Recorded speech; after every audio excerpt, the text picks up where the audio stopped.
నమస్కారం, రుద్ర న్యూస్కు స్వాగతం.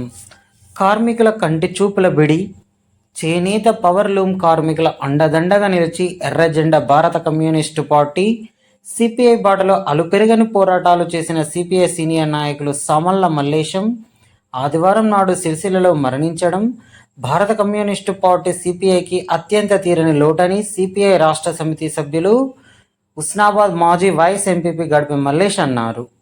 సామళ్ల మల్లేశం మృతికి వారి కుటుంబానికి ప్రగాఢ సానుభూతి, సంతాపం ప్రకటించారు. ఈ కార్యక్రమంలో సిపిఐ జిల్లా కౌన్సిల్ సభ్యులు కోయడ కొమరయ్య, ఐలేని సంజీవరెడ్డి, ఏఐవైఎఫ్ జిల్లా అధ్యక్షులు జనగాం రాజ్ కుమార్, భారత జాతీయ మహిళా సమైక్య జిల్లా అధ్యక్షురాలు గూడ పద్మ, కార్యదర్శి పిల్లి రజని, తెలంగాణ రాష్ట్ర రైతు సంఘం మండల కార్యదర్శి నీలం బాలరెడ్డి, జంగ విజయ, కాల్వల ఎల్లయ్య, సిపిఐ మండల నాయకులు ఐలేని మల్లారెడ్డి, తెలంగాణ దళిత హక్కుల పోరాట సమితి నాయకులు నేలవేని స్వప్న, పొన్నాల రేణుక, మేకల విజయ, దొంతరవేణి రజిత, పొన్నాల స్వప్న, పోగుల నవ్య, దండగుల ఎల్లయ్య, ఎండి అక్బర్ తదితరులు సంతాపం ప్రకటించారు.